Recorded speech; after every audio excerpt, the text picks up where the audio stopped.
Prince Harry broke his silence last night at a charity dinner, saying he had no option but to quit royal life. The UK is my home and a place that I love. That will never change. I've grown up feeling supported from so many of you, and I watched as you welcomed Meghan with open arms, as you saw me find the love and happiness that I'd hoped for all my life. Finally, the second son of Diana got hitched. Hooray. I also know that you've come to know me well enough over all these years to trust that the woman I chose as my wife upholds the same values as I do. And she does. And she's the same woman I fell in love with. Once Meghan and I were married, we were excited, we were hopeful, and we were here to serve. For those reasons, it brings me great sadness that it has come to this. The decision that I have made for my wife and I to step back is not one I made lightly. And I know I haven't always gotten it right, but as far as this goes, there really was no other option. What I want to make clear is, we're not walking away. We are taking a leap of faith, so thank you for giving me the courage to take this next step. OK, well, joining me now is Royal Editor Russell Myers, along with Global News presenter Sonia Deol, who's live from Vancouver. Russell, first of all, he said they had no choice.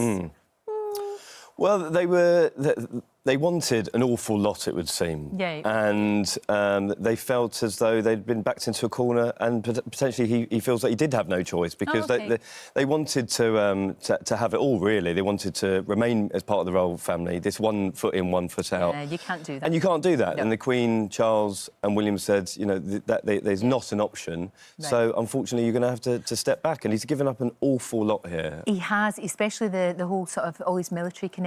I think that's going to be hard for him. It is going to be hard for him. I think this was certainly one of his happiest periods in his life. Yeah. I'm sure, you know, he's become a father, he's married, he's in a good period now. But it remains to be seen whether this will be the move that he's always craved, being out of the royal family.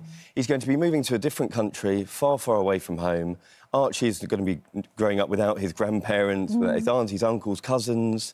You know, who knows? Does he know anyone out there? It's a very, very sad state of affairs. The Queen, though, has kind of left the door open, hasn't she? She's not said, right, that's it. I mean, they're still very much part of the family. They can come back. They can change their mind if they want to. Yeah, definitely. Well, the Queen said, you know, it was our preferred choice for them to remain part of the family. And I think they did need to leave this door open. There had to be no grey area. You couldn't have this sort of, you know, this situation where you were working part of the week and then doing royal engagements another part of the week. That was not sustainable. But, of course, they need to leave the door open, and who knows whether Harry will one day return to royal duties. I mean, that remains to be seen. Yeah, it could. I mean, who knows? Things change. They change all the time. It looks like the brothers have made up. They've patched things up, which is a good thing. That is a good thing. Now, they've had this huge falling out. There's been an awful lot said about this, a lot of animosity between the two of them. Now, with one good thing that can become of this, it will be that they repair their relationship, which is, you know, we've seen them grow up, haven't we? And it's particularly sad what's happened. It's where the future may be. You know, is the future Disney? Is the future Netflix? I mean, there's yet another clip that's appeared, kind of looking like Harry's touting for work. Well, he's wife. He's essentially being her agent in these clips, and this is what has caused a great deal of concern within the palace. This whole business of becoming financially independent, what does that look like? What sort of deals are they going to be doing? Now, certainly there'll be the global corporate giants circling around them, you know, whether that's working with Netflix or Apple, that, you know, the royal family have done before. Certainly Harry's, you know, wanting to produce documentaries. But there's, you know, a certain feeling that who is actually going to be managing their diaries, who's going to be signing off these big money deals. This is a new... Let's have a listen. So that's him talking to the director, Jon Favreau, before he was talking to the CEO of Disney. It's like, who looked terribly embarrassed and when he was actually trying to have this conversation with him.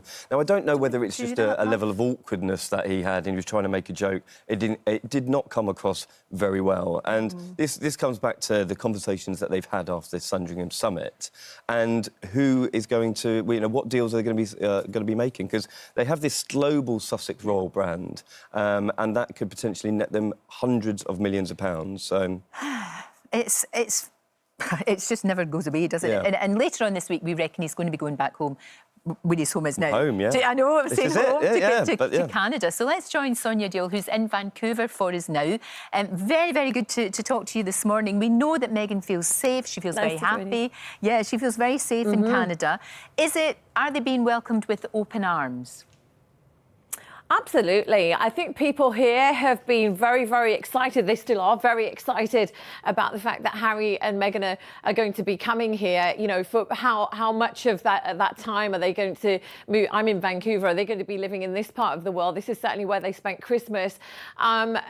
Remains to be seen. But, you know, when they were here for 6 weeks, Lorraine, a lot of people locally in that area did know they were there, but respected their privacy and didn't want the press coming in, didn't want to answer any questions. And I think that is what is very attractive to both Harry and Meghan. Meghan's going to feel at home because she spent so much time in Canada, of course.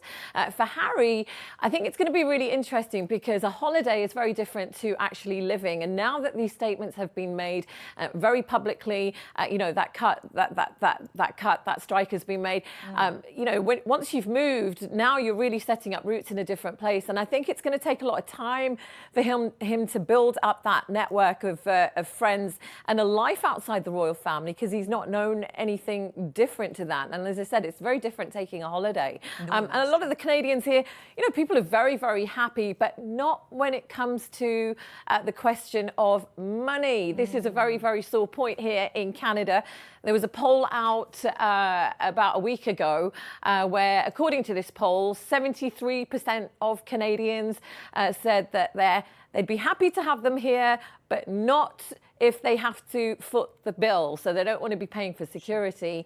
And we're still nowhere clearer on knowing how much of that taxpayers here or the Canadian government is going to have to take responsibility for. None of that has been outlined as far as we know. There's such a lot to hammer out. What do you think, though, that they can bring to Canada?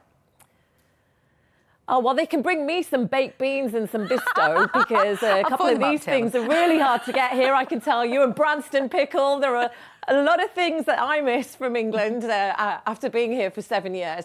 I think what they bring with them is that even though they're stepping away from royal life and all of that, you see, just because you make that statement, just looking at them, they're still very much royal for people here. And I think they bring that. When a few years ago, his brother, you know, William and Kate came here on tour, thousands of people turned out. And I think what they're going to bring to Canada is just putting their names and their appearances to various charities. Meghan already started that last week with a couple of appearances here, very impromptu, last minute, you know, visits to a couple of places here in Vancouver.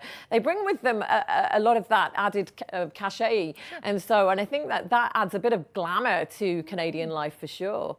Thank you, Sonia. Thank you so much. And Russell, thank you. I'm sure we'll be talking about this again. I just think with Harry, he might need some real purpose in life. You know, we've talked about that, that maybe, I mean, I've got this fantasy that he's going to sort of maybe go to Africa and can do amazing things there because it's so close to his heart. Yeah, he just seems very lost at the moment. There's certainly this air of sadness. That speech was very heartfelt. So listen, we wish him all the best and see how it pans out. Yeah, it's just sad. The whole thing is sad. It really is. But as I said earlier on, the Queen doesn't mess about. She should have sorted Brexit. It would have been over in a couple of days.